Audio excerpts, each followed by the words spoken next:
Boker Tov Rabotai et Chodesh Tov Mevorach et Shavua Tov. Rosh Chodesh Iyar, c'est un Chodesh qui est approprié pour la Refoua. Iyar Aleph Yud Resh. Ani, c'est les initiales de Ani Hashem Rofecha. Je suis, que ce soit une guérison matérielle, physique ou bien spirituelle. Hein? Alors, c'est ça le mois de Iyar. Le Parnas Hayom aujourd'hui, c'est Pascal et David Pizarevsky, in honor of the bar mitzvah of their son, Joseph Shlomo Pizarevsky. C'est la bar mitzvah qu'il y a maintenant à la synagogue. Ok, la Gemara d'aujourd'hui. Ok, Rav Ikla Lebe Gniva. Rav, il est monté au Betam Medrash d'un Hacham qui s'appelait Gniva. Hein? Vetzale, Vetzale, Shel Shabbat, Be'erev Shabbat. Shabbat, Shabbat, il n'est pas rentré, et il a déjà fait la prière de Shabbat. C'est comme disons en été, Shabbat il rentre à 8 heures. Ce Hacham, il est rentré, il a fait la prière de vendredi soir à 6 heures. Vahava Matzle Rabbi Yirmiyah bar Abba le'achoreh de Rav. Et il y avait ce Hacham qui était derrière lui. Vesiyem Rav. Et ce Hacham, il a fini la Amida. Velo paske l'etzlute de Rabbi Yirmiyah. Il n'a pas, Rabbi Yirmiyah, il était à côté de lui, et même que lui, il a fini la Amida, il aurait pu partir, mais il n'est pas parti parce qu'il ne voulait pas bloquer quelqu'un qui fait la prière. Comme on va voir, la Gemara dit, quelqu'un qui prie, tu n'as pas le droit de passer devant lui. Pourquoi? Parce qu'il y a la Shechina, il y a la présence de HaKadosh Baruch Hu qui est dans cet espace-là de celui qui fait la Amida. Ok, Shma Amina Tlat.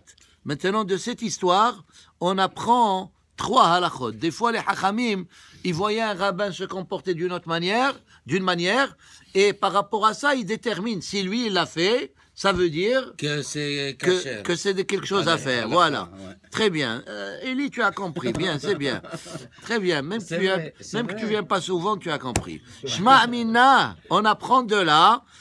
Alors, la première halakha qu'on apprend, mitpallel adam shel Shabbat be'erev Shabbat. On peut faire la prière de Shabbat même avant la rentrée du Shabbat. Ça veut dire, même que Shabbat en réalité c'est dans 2 heures, mais lui, le fait qu'il a fait la prière de Shabbat, il a accepté sur lui, on peut accueillir le Shabbat avant son temps réel. Non seulement on peut, c'est une mitzvah, ça s'appelle Tosefet Shabbat. Ça veut dire, tu aimes tellement le Shabbat que tu n'attends pas le temps limite. Moi, je donne toujours l'exemple, quand on va dans un hôtel, hein, on essaye d'aller le plus tôt possible, et quand on quitte, on veut quitter le plus tard possible. Comme ça, on va profiter. Alors, c'est vrai, le Shabbat, c'est la même chose. Et ceux qui attendent avec impatience que le Shabbat y sort, surtout ceux qui fument, etc., alors je leur dis... Hein, alors je leur dis, vous n'avez bien... il faut attendre avec impatience quand le Shabbat y rentre. Pas avec impatience quand le Shabbat il sort. Quelqu'un il a dit, le Shabbat pour moi c'est comme si je suis en prison. Alors je dis, alors tu n'as rien compris du Shabbat. Hein? Lorsque on fait la arbitre avant le temps, on fait al-hamita, est-ce qu'on fait la même chose le Shabbat ou non? J'ai pas compris. Arbitre. Oui. Disons, il rentre à 7h30, on le fait à 7h moins 15. En semaine ou le Shabbat? En semaine. Oui. Alors, le Shabbat, lorsqu'on fait arbitre à 6h, est-ce qu'on fait à la mi-temps le Shabbat ou non? C'est quoi à la mi-temps? Le Shema. Oui, il faut toujours répéter le schéma après la tombée de la nuit. Ok.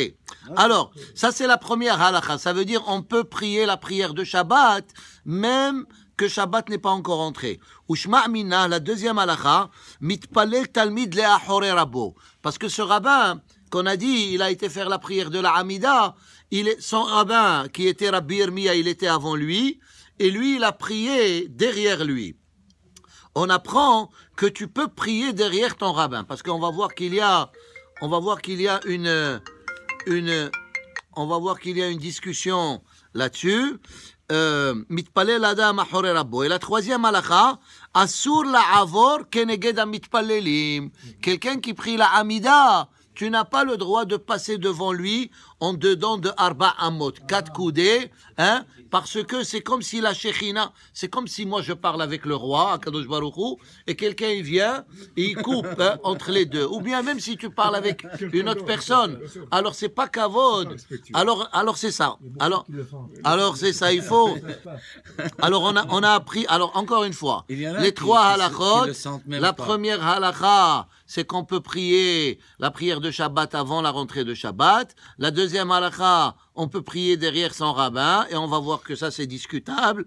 Et la troisième halakha, il faut pas couper devant quelqu'un qui est en train de faire la Hamida ou Shema Mina. Ok, mais ça y est, le Rabbi Yoshua ben Levi, d'Amar Rabbi Yoshua ben Levi, Asur la'avor keneged hamitpalelim. Comme on a dit, quelqu'un qui fait la Hamida, c'est comme s'il est devant la Shechina, on n'a pas le droit de passer entre lui et la Shechina. Et la Gemara elle pose une question, Ve'a Rabbi Ammi ve Rabbi Aseh halfe. Tu dis qu'on n'a pas le droit de prier de passer devant quelqu'un qui prie. Voilà ces 2 hachamim, Rabbi Ammé et Rabbi Assé. C'était les grands rabbins de Teveria et dans toute cette région. Ils étaient des rabbins hashuvim. Hein? Et la Gemara elle dit qu'ils ont remarqué que ces 2 rabbins des fois, et ces 2 rabbins ils devaient aller d'une synagogue à une synagogue. C'est pas comme aujourd'hui, chaque synagogue elle a son rabbin. Autrefois il y avait plusieurs rabbins qu'on les utilisait pour plusieurs synagogues. Hein? Ça veut dire ils venaient ici, ils faisaient une dracha un Shabbat, ils allaient quelque part d'autre faire une dracha. Hein? Alors c'est ça. Alors des fois quand ils venaient dans ces synagogues pour aller disons parler, faire la dracha, des fois quelqu'un y prie et il le coupait. Alors la Gemara dit pourquoi ces rabbins-là ils coupaient, c'était des grands hachamim. Alors quelle est la réponse habituelle? Pour le hacham c'est permis.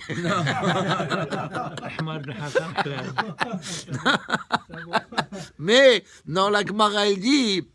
La Gemara elle donne une réponse. De Amar Rabbi Yoshua eni. Alors Rabami ve Ravasi mechutz. La Gemara elle répond. Ravami ve Ravasi mechutz le arba amot. Eux ils coupaient mais pas en dedans. Ça c'est Amma. Quand quelqu'un est pris, alors tu n'as pas le droit de couper devant lui 4 coudées. Mais eux, voilà, ces 2 hachamim ils coupaient. La Gemara elle dit à l'extérieur de Arba Amot. Si c'est à l'extérieur, ça veut dire, moi je prie ici, toi tu peux passer là-bas. C'est juste devant la personne, on n'a pas le droit de passer. Rabbi Amé, Rabbi Assé, il le faisait, mais à l'extérieur de Arba Amot, et la halakha, elle le permet. Rabbi Yirmiyah echi avidachi, ve'amar Rav Yehuda amar Rav le'olam al yitpalel adam, lo keneged rabbo, ve'lo achare rabbo. La Gemara elle dit comme ça. L'homme, quand il prie, il ne doit pas prier Keneged Rabbo, Etzel Rabbo, ça veut dire son Rav disant, moi je son Rav, il fait la Hamida ici, et lui il vient, il fait la Hamida à la même au même niveau que son rabbin, c'est pas bien. Pourquoi?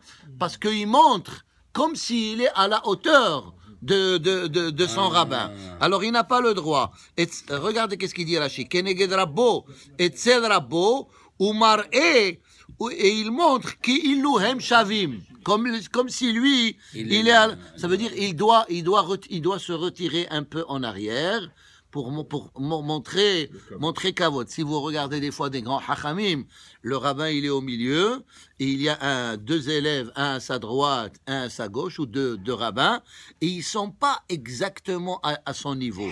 Il le laisse avancer, et eux ils sont pas complètement derrière lui. Parce que derrière lui, complètement, c'est pas bon. Parce que comme si tu fais pas kavod à ton rabbin et tu le laisses avancer. Alors, il faut pas être devant parce que tu montres que tu es supérieur. Il faut pas être au même niveau, hein, mais il faut être derrière son rabbin, mais légèrement. Alors la Gemara elle dit Amar Rav Yehuda Amar Rav le'olam al yitpalel adam lo keneged rabbo, pas exactement à côté de son Rav, Velo achore rabbo, et pas derrière son rabbin. Vetania Rabbi Eliezer Omer, hamitpalel achore rabbo, celui qui prie derrière son rabbin, c'est comme s'il lui fait pas kavod. Hein? Ve'an noten shalom le rabbo. Hein? Maintenant, on ne parle pas d'une... Par exemple, si quelqu'un il prie, il a une place stable où il prie, alors il prie dans sa place habituelle. Ici, on parle des Talmidim, ils viennent prier avec leur rabbin, disant, ils rentrent ici, ils veulent faire minha. Hein? Alors, le Talmid, il y a une manière de se tenir et de prier devant son Rav. Alors, la Gemara, elle dit comme ça, Hanoten shalom le rabbo, celui qui donne shalom à son rabbin sans lui faire kavod. Rashi, il dit, par exemple, Hanoten shalom le rabbo, hein? Il lui dit, non, il dit, salut, il s'appelle Yitzhak, salut Yitzhak. Alors, il lui fait pas kavod. Il faut faire shalom à son Rav avec un langage pour montrer que c'est shalom alecha rabbi, hein? Quelque chose comme ça. Ve'anoten shalom le rabbo, ve'machzir shalom rabbo, ve'acholek al yeshivato shel rabbo. Son Rav, il a une yeshiva, il a un bet medrash, lui à 2 pas il va, il ouvre un autre bet medrash. Hein? Il fait la concurrence à son rabbin. Veha Omer, tous ces cas-là, c'est pas bien. Veha Omer davar shelo shama mipi rabbo. Il dit quelque chose que son rabbin ne lui a jamais enseigné, et lui-même il a inventé, disons, une halakha, sans demander l'opinion de son rabbin. Alors, Gorem, la Shechina, Gorem, mais s'il a gradué. Non, même s'il a gradué, il doit toujours consulter son rabbin. On ne parle pas des halakhot simples, ça veut dire des halakhot où vraiment il faut un rabbin décisionnaire. Gorem, la Shechina, chez Tistalek min Israël. Celui qui fait ce genre de choses, comme, attends, fini, on va juste finir 2 minutes. Chez Ani, Rabbi Irmiya ve Rabbi Abba, de Talmid Haver Hava. Alors maintenant, la question, elle était, pourquoi il a prié derrière son rabbin? Alors parce que c'était Talmid Haver. Vous savez, c'est quoi Talmid Haver? Ça veut dire, des fois, le rabbin, il a un talmid, vraiment un élève qu'il a appris de chez lui. Talmid Haver, ça veut dire, lui, ce talmid, lui aussi, c'est un rabbin. Et lui-même, il vient des fois étudier avec ce rabbin. Alors, il n'a pas les halachot qui s'appliquent à un talmid, ne s'appliquent pas à lui, parce que c'est un talmid haver, hein, ça veut dire c'est un ami du rabbin. Ok, des fois il apprend de lui des choses, alors c'est halachot qu'on a dit que tu dois pas prier derrière ton rabbin, ça ne s'applique pas à lui, parce que lui-même il est rabbin. Ok, des fois il étudie chez ce rabbin, mais on appelle ça dans le terme du Talmud, Talmid Haver. Ça veut dire c'est un Talmid, mais qui est aussi un Haver du Rav. Alors tous ces halachot, ils ne s'appliquent pas à lui. Et quand tu fais, par exemple, quand tu fais kavod à ton rabbin et tu lui parles, tu dois lui parler avec un... Pas toi, c'est comme en français, vous, hein, ça veut dire lui faire kavod. Vela amar mi badil maru mi badil. Ve amar rabbi abin pa'am achat mitpale rabbi shel Shabbat be'erev Shabbat. La Gemara elle dit, comment se fait-il? On a dit qu'on peut prier la veille de Shabbat, on peut accueillir Shabbat. Ce hacham là, après qu'il a prié, nichnas la merhat. Il est venu à la synagogue, il a prié la prière de Shabbat, il n'est pas encore rentré. Disons, il est sorti à 7h le soir, mais pour lui, il a déjà accepté Shabbat. Et même que Shabbat, disons, il rentre à 8h, alors il n'a plus le droit de faire... Pour lui, c'est déjà Shabbat. Il ne peut pas allumer le feu, il ne peut rien faire. Ah, mais voilà celui-là. Après qu'il a fini, il a été au hammam. Il a été au waï. Il a fini. C'est comme Albert Vito. Il dit, quand je viens et je ne trouve pas de stationnement, au lieu d'aller ici, va au waï faire le sport. Alors, ce hacham, il a fait les deux. Voilà, apprends de lui.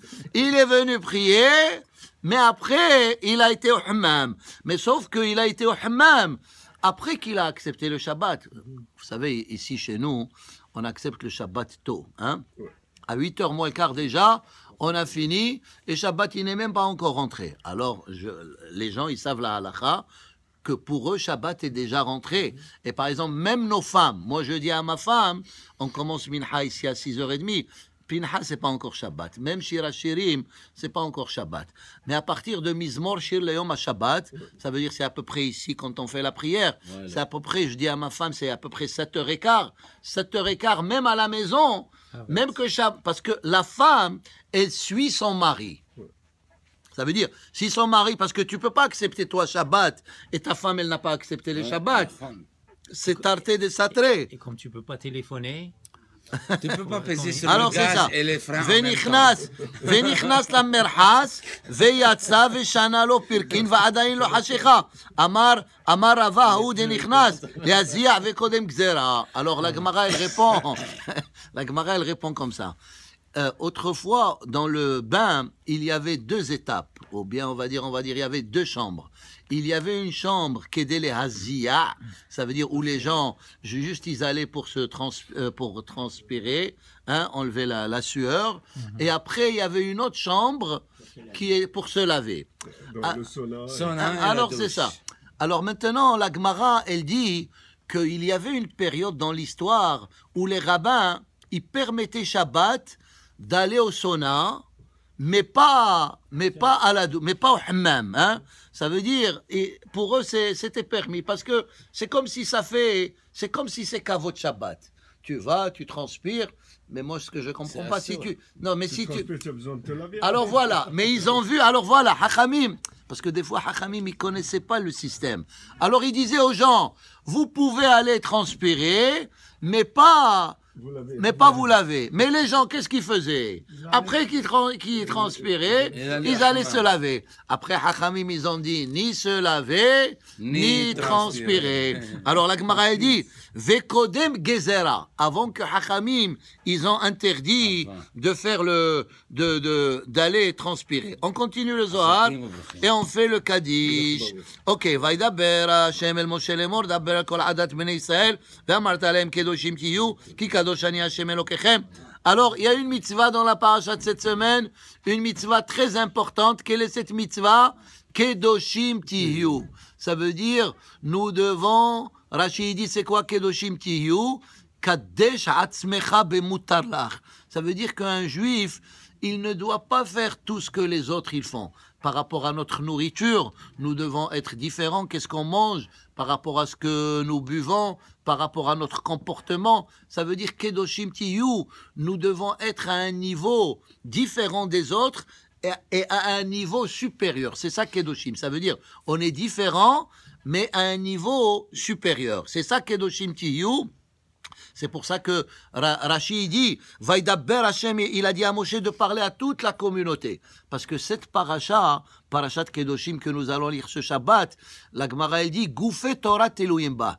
La plupart des mitzvot les plus importantes du judaïsme qu'on pratique, ils sont mentionnés dans cette paracha. C'est comme Ve'ahavta lere'acha kamocha, c'est comme Kibud av va'em, c'est comme Lotisna et achicha bilvavecha. Alors tous ces mitzvot, étant donné que la plupart des mitzvot qui s'accomplissent, ils sont écrits dans cette paracha, Moshe il a parlé à Kol Adat Ben Israël, comme s'il a fait un rassemblement général et il a parlé à tout le monde. Rabbi Elazar Patah, Al tiyu kesus kefered el mevin, bechama pe'amim he'ida Torah shebnei adam kama pe'amim merima kola. Ça veut dire la Torah elle nous avertit et elle nous donne des commandements. Vous savez, les 613 commandements, on a dit plusieurs fois, c'est comme des etzot. C'est comme des bons conseils, comment se comporter dans la vie de tous les jours, comment se comporter dans la vie de notre famille, comment se comporter avec les autres, etc.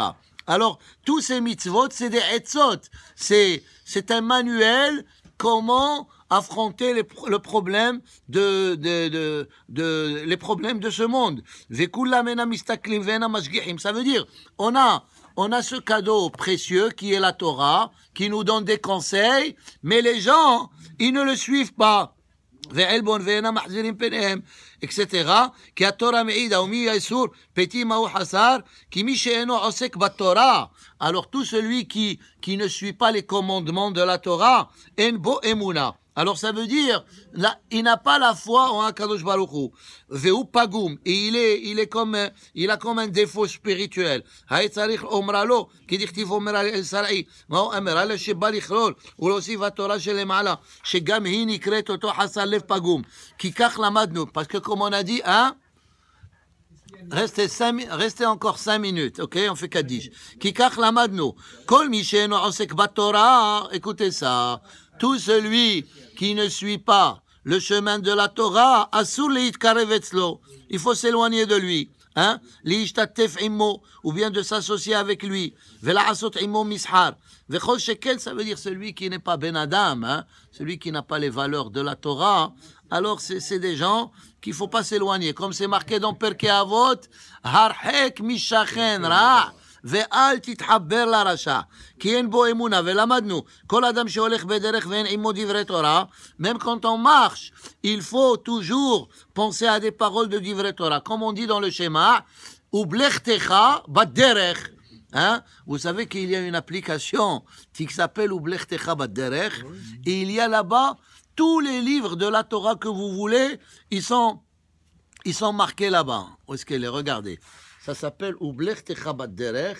Il y a, ça veut dire, aujourd'hui, personne n'a une excuse de ne pas étudier la Torah quand il va quelque part. Tu vas, tu attends ton médecin 10 minutes, tu prends et tu dis, voilà, tu veux la Mishnah, elle est ici. Tu veux Hokle Israël, il est ici. Où est-ce que vous avez trouvé cette application? Oui, tu vas là-bas dans App Store, Ublech c'est gratuit, Ublech Baderech, et tu l'as. Et tu as le Humash et la Mishnah et le Zohar, voilà, c'est ça le signe. Quelqu'un qui marche, ça veut dire même en marchant, hein, alors on étudie la Torah. Ça veut dire c'est ça. Autrefois tu devais prendre un livre, etc. Aujourd'hui, tu as tout dans le téléphone, hein. Kol Adam, un rabbin, quand il a fait Bi'ur Hametz la veille de Pessah, il a dit à tous ses élèves, comme on brûle le Hametz, on va brûler tous les iPhones. Il a dit, parce que le iPhone, il a dit autrefois, écoutez ça, il a dit autrefois, pour aller faire une avera, il fallait aller courir, il faut aller dans l'endroit où tu dois faire la avera. Ils disent avec le iPhone, la avera elle est chez toi, hein? Juste tu appuies sur le bouton et tu vas choisir quelle avera tu veux faire. Alors il dit que c'est pour ça qu'il faut brûler. Il a dit un hacham. Il a dit oui, il y a des synagogues. Si tu as un iPhone, tu rentres pas à la synagogue. Bon, tu peux le cacher, mais si tu l'utilises publiquement, tu n'acceptes pas ça. Un hacham, il a dit, si vous prenez les lettres iPhone et vous les mélangez, c'est ni ouf. Vous savez, c'est quoi ni ouf? Lotin af. Lotin af, ça veut dire c'est l'adultère. C'est marqué dans les 10 commandements. Pensez aux femmes. Alors, iPhone, c'est les lettres ni ouf. Lotin af. Hein? Alors voilà. Kol Adam.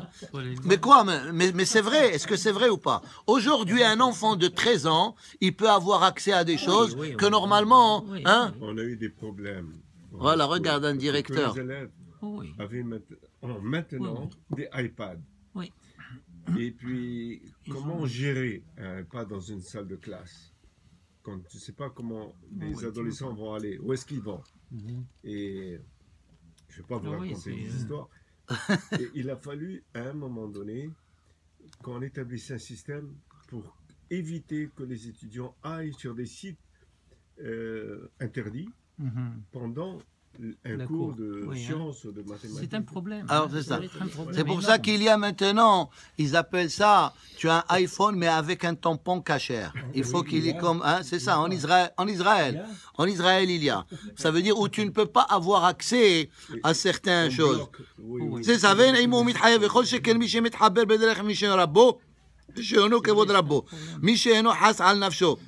איך ישמור כשרה.